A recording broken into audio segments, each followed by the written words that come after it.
So continuing with the morning's proceedings, we have the next session also again from the industry, another important facet of healthcare. This is regarding medical education and how leveraging technologies like artificial intelligence to improve the quality of medical education. We have with us from the Doc Life, the session is called SmartSense, the Doc Life, and we have with us Dr. B. Krishnamurthy, Chief Quality Officer of the Doc Life. Welcome, Dr. Krishnamurthy. Namaste. I bring you greetings from the down south, Chennai, slightly recovering from the floating it had recently. I also bring greetings from Hyderabad, where my company is located. We want to introduce you our new concept, which is SmartSense. What does it do? It makes your recovery from the COVID chaos smart and sensible. COVID did many things to us. First, it told us that the world is volatile, it is uncertain, it's complex, it's ambiguous. From volatility, we learned that our life is going to be brittle. Uncertainty gave us anxiety. Complexity taught us that nothing in healthcare delivery is linear, it's all non-linear. And the ambiguity led us to being incomprehensible about the entire system. Unfortunately, we have to learn to survive in this system. How did we do that? During the first phase, it was a rude shock to us, and most of us had to stop, especially in the private sector. We were told to close our outpatient, inpatient, and we had to just manage with an emergency service which was not visited by anyone. We were not allowed to deliver any health care to COVID people. We were only allowed, after being accredited, to do tests and then refer them to other hospitals which were generally government sponsored. Later, during the second phase, it was realized that it was impossible to manage COVID without the fee-for-service hospitals.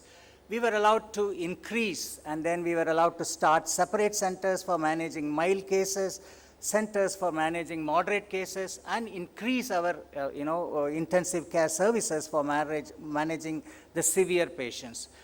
We learned that to survive COVID, we have to be innovative.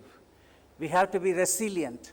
We cannot practice whatever business model we were using previously, and we have to learn to change our business model in these changing circumstances.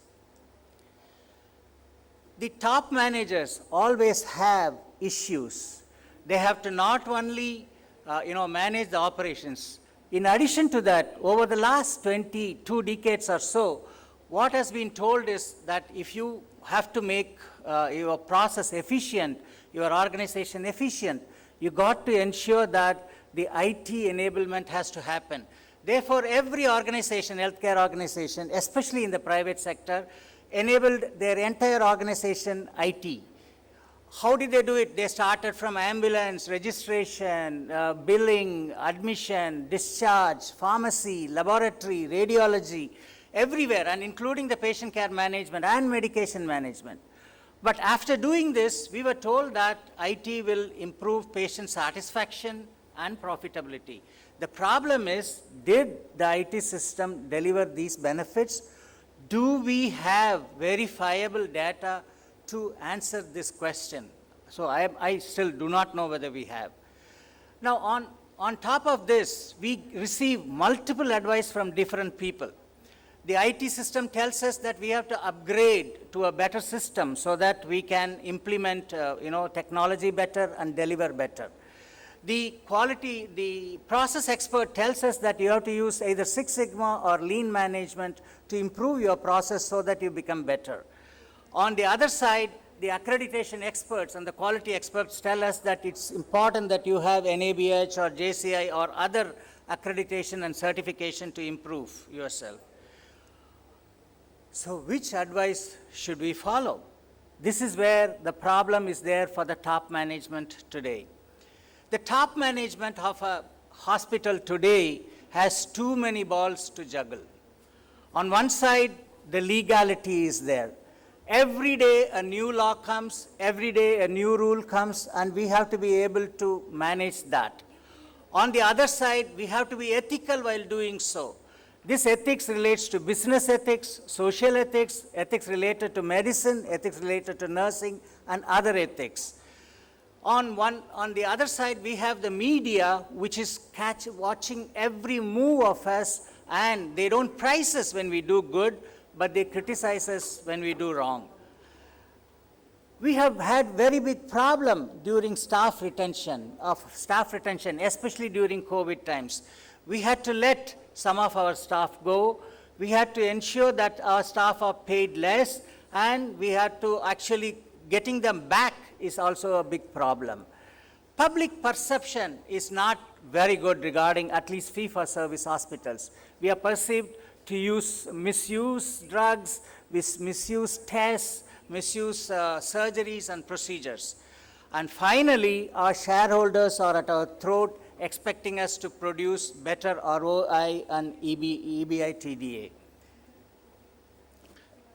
I would like to take a moment and bring a senior leader's quote.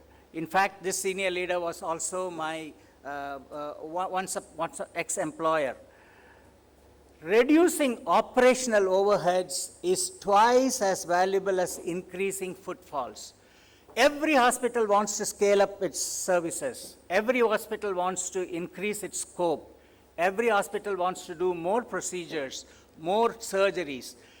This way, we do this. We brand our hospital, we market our hospital, and we advertise our hospital. We also ensure that our patients become our own brand ambassadors. While doing all this, has it proved to be good? Especially in post-COVID times, it's not proved to be good because we have not reached the same footfalls as before COVID. Mainly because the public have learned to divide hospitals into COVID hospitals and non-COVID hospitals, and the public have decided to keep their common problems to themselves and not come to visit a hospital as of now. So at this stage, what do we need to do is not just increase footfalls, but we need to reduce operational overheads. And how do we do that? The only way to do this is to reduce waste. Okay, the waste has to be reduced in every hospital. Do we have waste in hospital? The lean management tells us that we have enormous waste in hospitals. We have defects while we administer medications. We have misdiagnosis, laboratory tests which are wrong, delayed diagnosis, partial diagnosis, incorrect ICD codes, etc. We have several defects in what we deliver this thing, and each defect makes us redo the whole thing. We overproduce, in terms of tests, in terms of procedures, we overproduce. We also process excess. Everyone who is in a hospital knows extra processing when they deal with a VIP patient, when unnecessary things are done repeatedly. We have transportation and motion problems where we need to shift patients to different places, to services to different places, and equipment to different areas. And this motion, this transportation and motion, increase a lot of waste. We have excess inventory, or we have inventory which doesn't match our needs.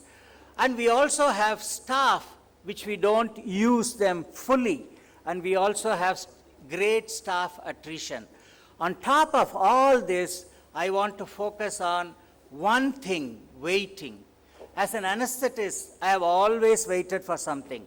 I have waited for the patient to come, the theater to be ready, the nurse to get things ready, CSSD to supply items, pharmacy to supply items, the implantable processes to come, and finally the patient to come, and also the billing department to tell me that you can go ahead with the surgery. So waiting is one very essential component of providing healthcare, which is not always value added. Now, if you want to improve, we are focused on this waiting as the most important component which we will want to improve. And we believe that we can do it only using small improvements. If we can change, if everyone can change for good every day, everywhere in the hospital, then we would find that the whole hospital becomes, the change becomes bigger and bigger, and we can achieve big in this way. So out of all the problems that we have in our, bucket, the problem that we have chosen to focus on is the waiting. And why did we do this? Because we believe that all these 4 parameters, patient experience, staff engagement, quality, and thereby profitability, is converging here on this. And this problem has a direct positive impact on profitability, staff engagement, patient experience, and quality. So we would like to start there. And to reduce wait times is our most important. Waiting times is there in all aspects. Waiting for an ambulance, waiting for the telephone operator to pick up your call, waiting to be registered, waiting to be allotted, a consultation, waiting to be consulted by the doctor, waiting for samples to be collected, X-rays to be taken, CT scan to be done, ultrasonography to be done, and waiting for the reports, waiting to go back to the doctor, and again waiting to collect your medications and go home. So throughout, patient has waiting. And we have every emergency is full of patients waiting to be allotted a bed. So this way, waiting times play a very major role, and we all understand that such waiting times are non-value added time. So we believe that introducing SmartSense concept helps you navigate your patient flow in a very smart way. How does that do it? We have 3 major components. The first component is a smart queue system, which is basically a QR coded system. It helps you to understand better visibility and patient flow throughout the hospital. We can know which areas are free, which patient is free, and we can match this very well. At the moment, NABH demands that we have a key performance indicator as waiting times. And this waiting times is taken in outpatient for laboratory and for radiology and other services. And while we do this by manually capturing waiting times, unfortunately, we are unable to prove whether such capture is verifiable. We believe our smart register will do away with your need to maintain a manual register, and it will help you with patient in and out times. Data is automatically collected by simply scanning the QR code. And by capturing such data, we will be able to get smart insights. Having a data is of no use unless the data is collated to become good information, and that information is translated into knowledge, and that knowledge increases your wisdom, and the wisdom finally translates into a change which you can bring in your organization.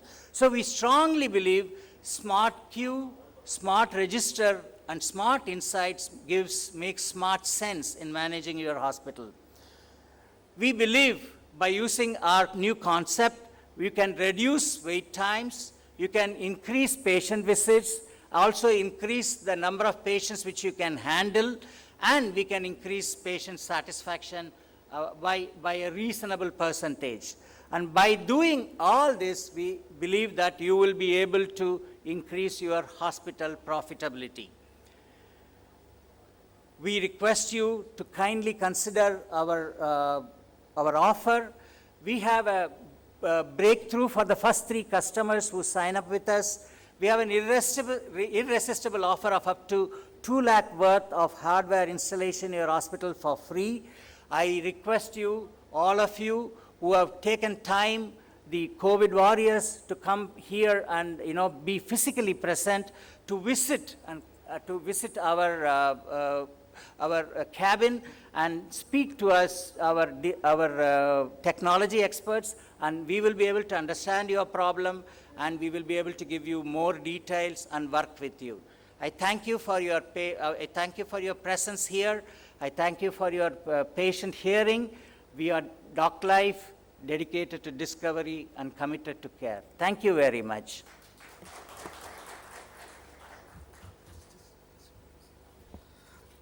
Thank you so much, Dr. B. Krishnamurthy, Chief Quality Officer, the Conclave. I request Sri Sangamitra Mohanty to come on stage and hand over the partner memento to Dr. Murthy, please.